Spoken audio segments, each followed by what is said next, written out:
Hola, te damos la bienvenida al podcast de Translators, un podcast creado por profesionales de la lengua para profesionales de la lengua. Hoy estamos con Nadia Blázquez, que es técnico de traducción y revisión en UNE, la Asociación Española de Normalización, y además es traductora e intérprete jurada de inglés-español y ha desarrollado su carrera como traductora y revisora durante más de 15 años. Hola Nadia, ¿qué tal? Hola Alfonso, encantada de estar aquí. Encantados de tenerte. Bueno, antes de hablar sobre tu papel en UNE, en la Asociación Española de Normalización, querríamos saber, pues claro, puede ser un ente, una entidad un poco desconocida, ¿no? Querríamos saber que nos explicaras qué es UNE, o más que es UNE, cuál es el papel de la normalización, ¿no? ¿Qué es esto de las normas y cómo influyen en nuestro día a día? Pues a ver, así resumiendo, porque podríamos estar hablando largo y tendido de esto. eh, a ver, UNE es la Asociación Española de Normalización, que somos el organismo de normalización nacional aquí en España. Eh, y bueno, pues de lo que trata la normalización es de el desarrollo y la adopción de normas. Y ¿qué es una norma? Pues básicamente es un documento técnico de aplicación voluntaria y bueno, que tiene su contenido, está basado en resultados de experiencia y desarrollo tecnológico. Sí. Y lo que hacen es recoger las buenas prácticas del mercado en cuestiones claves para la competitividad de las empresas y el bienestar de la sociedad.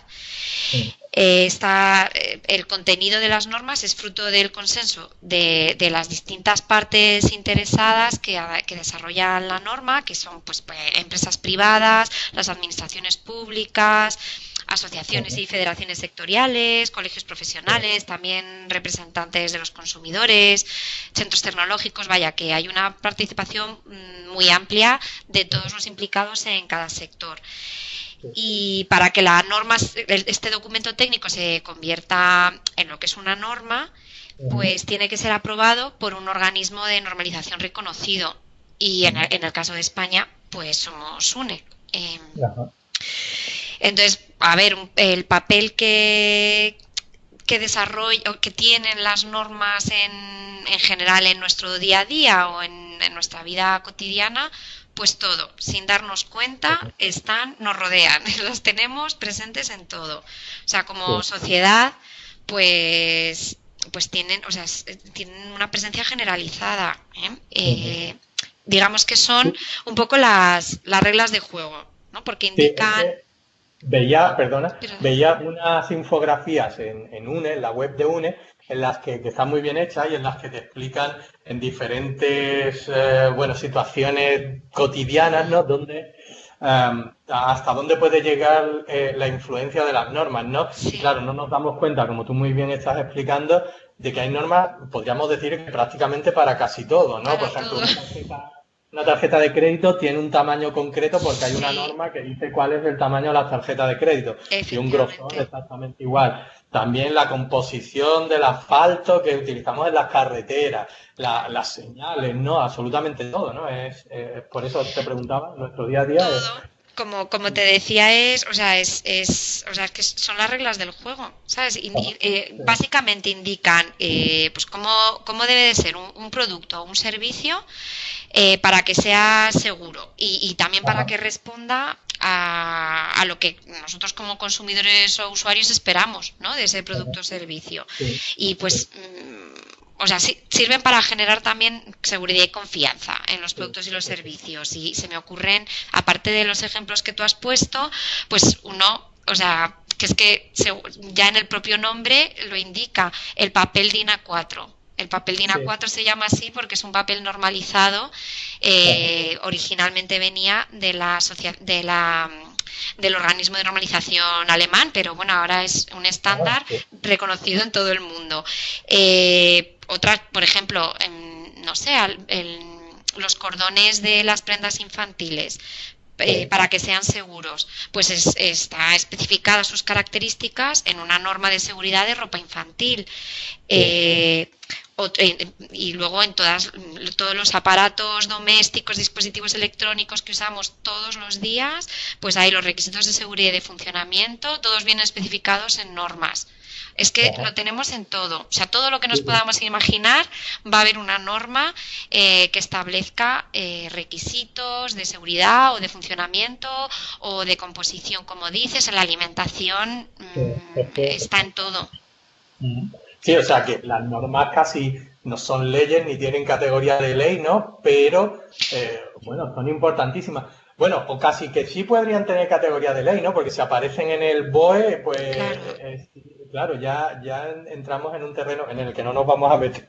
Las normas son de aplicación voluntaria, pero si aparecen citadas efectivamente en legislación, en nuestra legislación nacional, pues en realidad, o sea, la legislación es la que dictamina que se debe aplicar esta norma. Entonces, en sí la norma es de aplicación voluntaria, pero cuando ya aparece citada es la norma, o sea, es la ley, la legislación o el reglamento, la ley o el reglamento el que dice que es obligatorio aplicarla, no en sí, no lo dice en sí la norma, ¿no? Y vamos, sí, pero bueno, que nos tenemos que hacer a la idea de que están en todo, porque gracias a las normas es un poco lo que se garantiza la calidad y la seguridad, ¿no? Que para la sociedad, luego para las empresas también son fundamentales, porque es que es un poco lo que, digamos, que es lo que da calidad a su producto o a su servicio y les ayuda a posicionarse mejor en el mercado y acceder a otros mercados. También son una fuente bastante importante de información para los profesionales de cualquier actividad económica.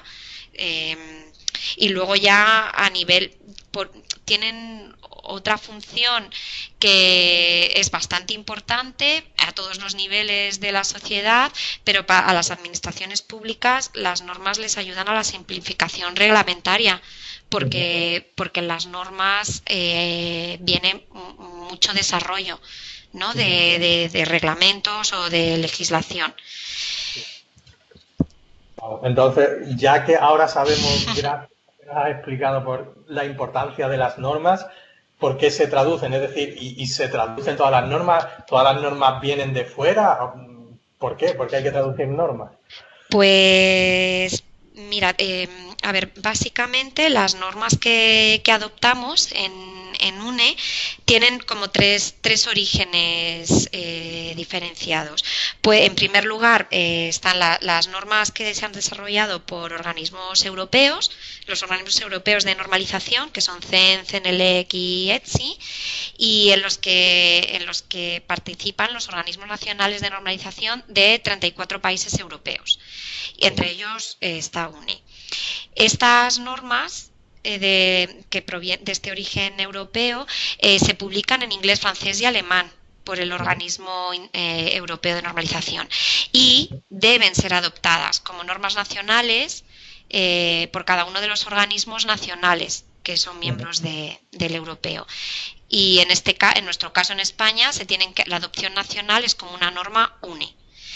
Luego tenemos, en segundo lugar, las normas que vienen desarrolladas por organismos internacionales de normalización, ISO y EC. Y estas normas se publican en inglés, en francés y ruso, son las lenguas oficiales, digamos. Aunque ISO en concreto dispone de un grupo de trabajo que se denomina STTF, que está encargado de traducir algunas normas al español, para que haya una versión oficial consensuada por los organismos nacionales de normalización de los países hispanohablantes. Y luego, por último, están las normas que se desarrollan puramente en el ámbito nacional, o sea, las que UNE desarrolla desde sus comités nacionales y que en ocasiones se traducen a otras lenguas cooficiales españolas y testimonialmente a algún idioma europeo. Pero el grueso de las traducciones son normas europeas y luego internacionales, que se traducen al español, y eso principalmente para facilitar su aplicación al tejido empresarial español y en especial a las pymes que tienen unos recursos más limitados, ¿no? Tengamos en cuenta que en el ámbito europeo se garantiza el acceso a un mercado único de más de 500 millones de consumidores y usuarios con el desarrollo y el cumplimiento de para un producto o un servicio concreto, de una única norma común para esos 34 países. Y en el caso de las internacionales, pues es que la adopción de estas normas, por ejemplo, por países de interés comercial para las organizaciones españolas, favorece la eliminación de barreras técnicas al comercio para los productos y servicios de nuestras organizaciones. Y luego, como existen más de 500 millones de hispanohablantes, pues contar con unas normas en español facilita su uso a todas las empresas de los países de habla hispana, pero también supone para el usuario hispanohablante un encuentro más fácil con estos documentos que marcan nuestra actividad. Estás hablando tanto de Europa y bueno, y del mercado hispanoamericano. Se me ocurren varias preguntas. Bueno, la primera, una que iba con la anterior, si se traducen todas las normas que se generan a nivel europeo e internacional, ¿eso es así? ¿O todo lo que se genera como norma se tiene que traducir? Pues mira, el catálogo de UNE contiene ahora mismo en torno a unas 33.500 normas y es el mayor catálogo de normas técnicas en español del mundo. Hay aproximadamente el 80% de este catálogo son normas que están publicadas que tenemos publicadas en español, ¿no? Y es gracias al esfuerzo de traducción que hace UNE. Y el porcentaje restante viene a ser un 20%. Se trata de normas que no están traducidas y que se han ratificado, que se publican en inglés, bien porque se emplean en sectores, por ejemplo, como el aeroespacial o el de telecomunicaciones, cuyo idioma de referencia es el inglés, o bien porque son normas que pertenecen a un ámbito en el que no hay sector nacional que vaya a usarlas. Y luego también en ese 20% entrarían las que directamente son de desarrollo nacional puramente y que, claro, se han desarrollado en español y se han publicado en español. Así que no todas se traducen, pero la mayoría la gran mayoría de las de adopción europea sí. Ajá, es súper interesante. Y claro, cuando tú hablabas que se traducen todas estas normas y que bueno, que están disponibles para el mundo hispano, ¿quiere eso decir entonces que las normas que se traducen para UNE también son válidas en los países de habla hispana? Bueno, las adopciones de las normas son nacionales por cada organismo, pero bueno, disponiendo ya de una norma en español, pues de ahí, salvo que en su tramitación nacional tengan que incluir algún tipo de modificación o demás, pero bueno, está la base y sobre todo la comprensión. Claro, también que no se traduce, cada país de habla hispana no traduce la norma, ¿no? No sé los porcentajes cada uno te refieres a traducir la misma norma internacional europea. Las normas europeas las traducimos en España porque, bueno, la aplicación nacional y el organismo es el europeo.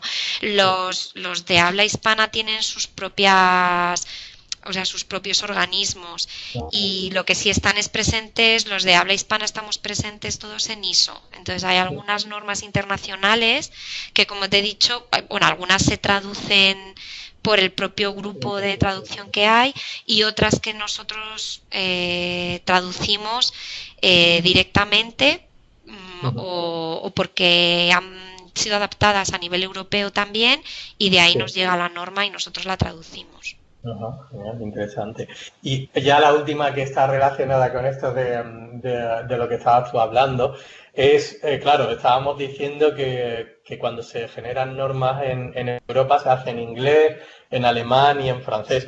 Va a seguir siendo así, ¿no? Quiero decir, sobre todo por el inglés después del Brexit, Porque, bueno, Bueno, claro, el inglés al final es la lengua que se utiliza, ¿no? el organismo de normalización no es, o sea, no es únicamente los países de la Unión Europea. Hay Ujú, 34 países, ujú. con lo cual es algo más amplio. Vale. Ujú.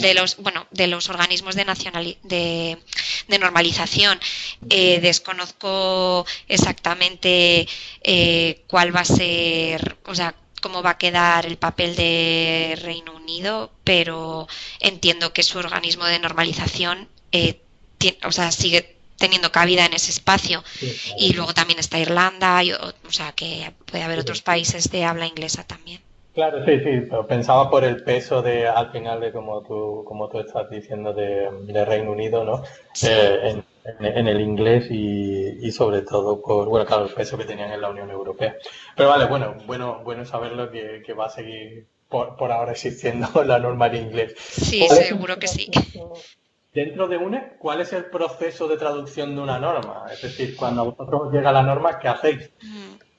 Pues bueno, así en líneas generales, nuestra gestión de los proyectos de traducción de las normas comienzan cuando nos llega a UNE la norma aprobada a nivel europeo o en algunos casos la internacional que se va a adoptar a nivel nacional.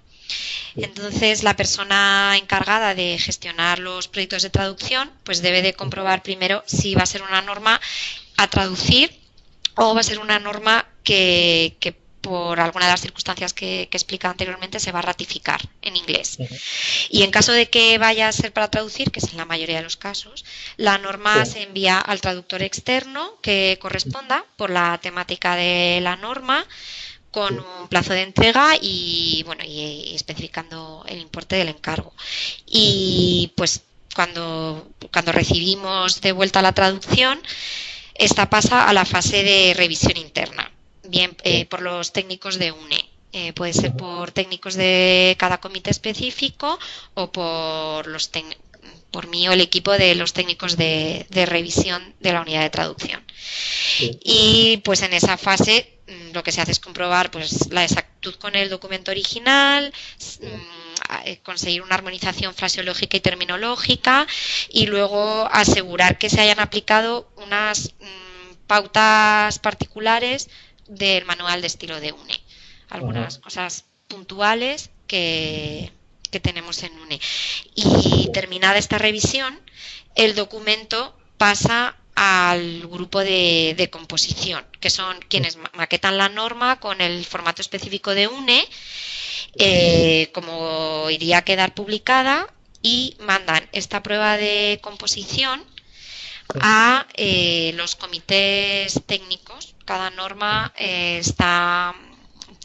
se desarrolla o su tramitación se produce en un comité técnico del sector o del ámbito específico de esa norma. Y es en estos comités técnicos que son los órganos encargados de hacer la última revisión y dar como el visto bueno, indicar cualquier cambio que estimen necesario en el texto antes de su publicación ya definitiva. Y bueno, y tras esto, pues ya se produce la publicación definitiva y entra en vigor. O sea, que el control de calidad es bastante riguroso, ¿no? Es decir, se pasan al menos dos. Pasa por varias fases, sí. Y bueno, ahora mismo este es el sistema que tenemos ahora mismo vigente, pero bueno, pues estamos en un proceso un poco de revisión. Puede que haya alguna modificación. Del que hablamos ahora en un momento. Ya que estabas hablando, bueno, estábamos hablando del proceso de traducción y bueno, y has dicho además, comentado que como bueno, cuando llega una norma no tenéis ahí un equipo de traductores, sino que se asigna a un traductor externo, a una agencia, imagino también. ¿Cuál es el perfil de ese traductor o de esa agencia que trabaja para vosotros, que traduce normas? Pues tenemos, básicamente hay dos tipos de nuestros traductores. En general, o el grupo más numeroso, se trata de participantes en las actividades de normalización, en estos comités técnicos, que también actúan como traductores expertos en cada uno de sus ámbitos. Y luego, en segundo lugar, contamos con un grupo menos numeroso que son profesionales de la traducción que se han especializado en un área determinada y entonces a ellos también les asignamos de su área de especialidad. Claro, o sea, que lo importante es que al final el profesional que vaya a hacerlo tenga un conocimiento muy alto de ese campo de especialidad, ¿no? Sí, sí, Vale, sí, vale. eso es fundamental. Entonces, para trabajar como traductor para UNE es eso, es formación lo que hace falta, ¿no? Es decir, un traductor que haga no lo sé, se me ocurre un máster a lo mejor en algún tema que toque de forma transversal o directa a la ingeniería, si quiere si quiere acceder a hacer traducciones sobre bueno, que estén relacionadas con la ingeniería, o cómo sería, o cómo recomendaríamos, o cómo podríamos recomendar a alguien para que pueda trabajar para UNE como traductor. Pues, a ver, el perfil que nosotros demandamos es de un traductor.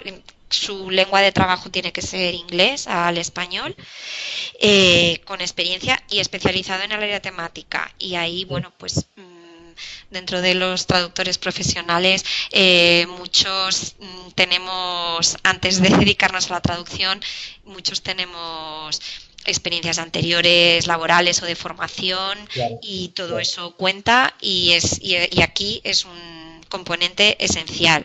Y luego además es bastante recomendable que el traductor tenga un segundo idioma de trabajo, que sea francés o alemán, porque como hemos dicho son los otros idiomas de trabajo a nivel del organismo europeo. Y bueno, pues también es necesario conocerlos a veces para desambiguar algunos significados o, bueno, claro, en ocasiones claro, viene porque muy vosotros, a la hora de asignar, por ejemplo, una traducción, también proporcionáis, si hay texto en francés o en alemán, también lo proporcionáis, ¿no? Para que se pueda a lo mejor apoyarse el traductor y hacer alguna consulta. Sí, solemos proporcionar el francés y en alguna ocasión alemán, pero básicamente porque la mayoría de los traductores, el otro idioma que dominan es el francés, pero sí se dispone de la versión general, por lo general, casi siempre, de las europeas en los tres idiomas.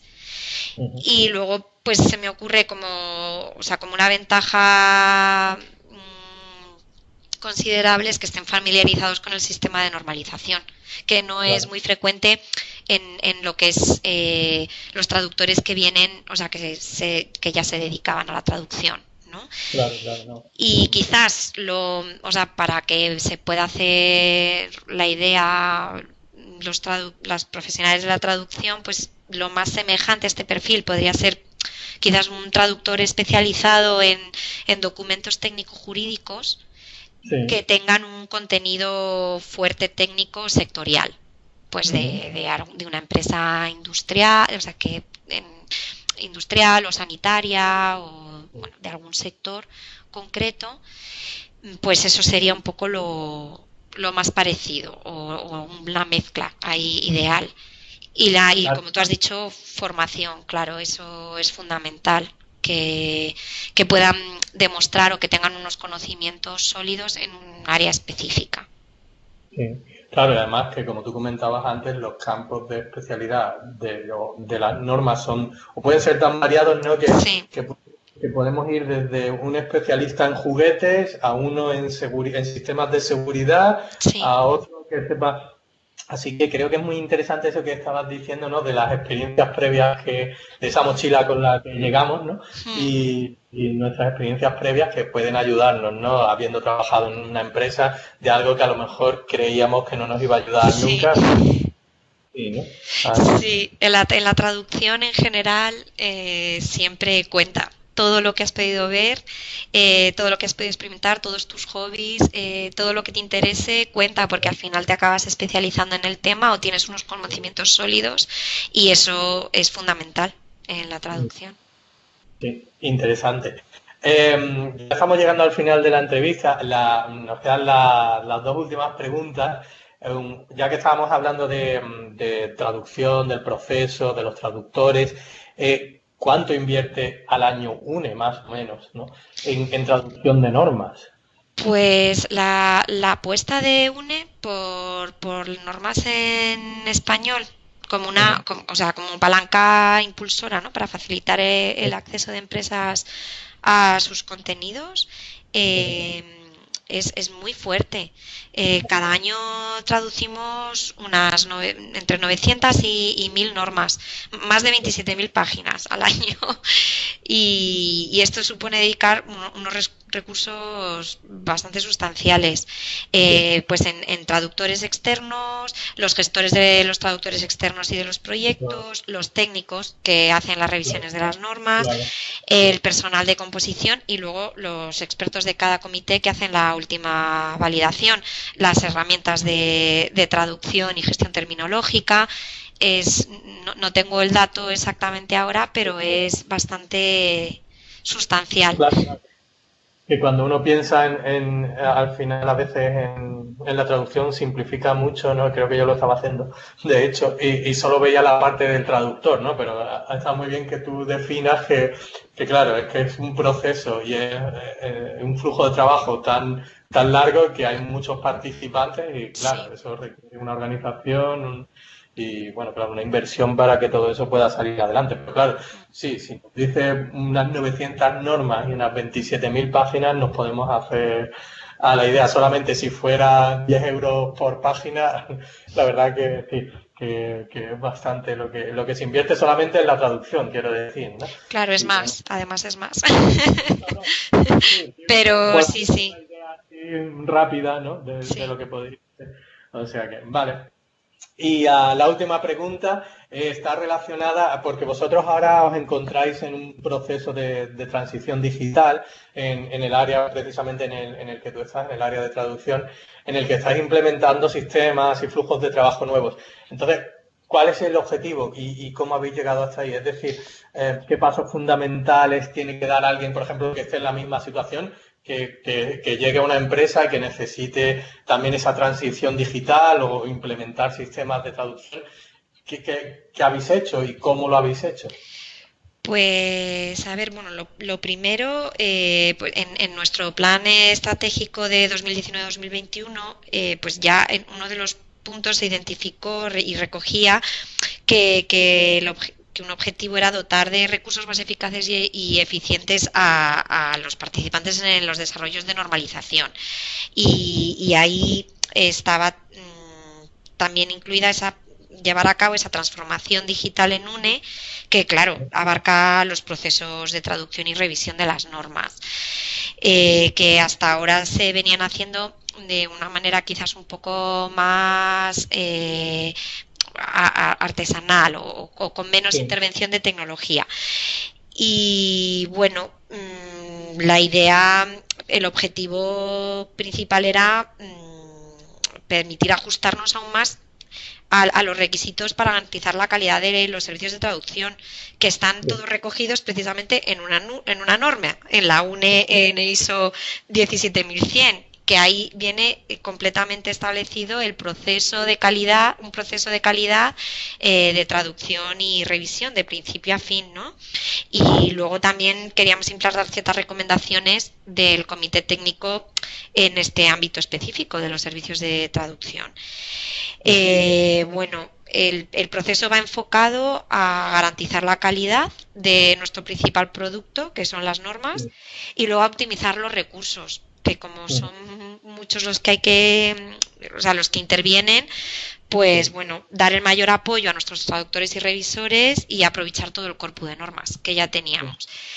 Y un poco la recomendación a quien se pueda encontrar en esta situación, con matices, porque en UNE partíamos de una organización que lleva muchas décadas desarrollando esta actividad con un sistema ya establecido, un corpus enorme, como hemos dicho, 33.500 normas publicadas.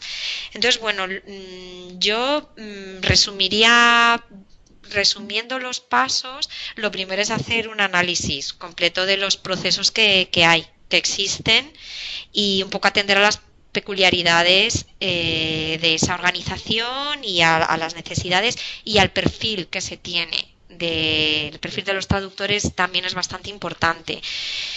Luego, en nuestro caso, una vez que hicimos ese análisis, hemos desarrollado un plan a 3 años con 2 fases de implantación de las herramientas de gestión y traducción en este caso, y con ello asociado a los flujos de trabajo.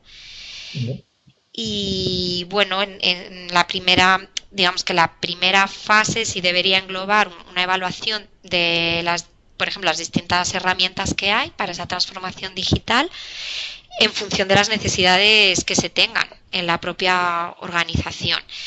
Y yo aquí lo que sí he visto muy útil es recurrir a consultores externos, expertos en herramientas que tienen una visión bastante general y global, y que, pues, contando cuáles son las necesidades específicas y viendo un poco esas peculiaridades, van a poder orientarte mejor de todas las ofertas que hay en el mercado, que se puede ajustar más y mejor a lo que tienes. Y luego viene, una vez que se ha hecho esa parte de evaluación, vendría la parte de la implantación. Primero en piloto, porque hay que probar a pequeña escala y ver realmente que eso está funcionando, o en qué parte del flujo se atasca, dónde hay que mejorar, o a lo mejor algunos cambios o circunstancias que no se habían previsto inicialmente. Y esa fase, pues, de una duración media, que también incluiría, si hace falta, una formación interna y externa de los traductores externos y de los internos, ¿no? Y una vez que ya se tiene eso, se ha probado el piloto, se ha visto que el flujo de trabajo estaba funcionando un poco como lo esperado y lo previsto, y se han detectado posibles fallos y se han subsanado, pues ya vendría lo final, que es la implantación definitiva del flujo. Y bueno, ya ahí esa parte es un poco lidiar con el día a día y pequeñas cosas que puedan ir surgiendo.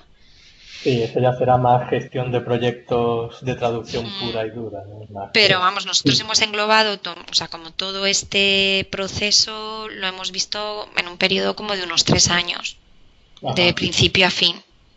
¿Y en qué fase estáis ahora?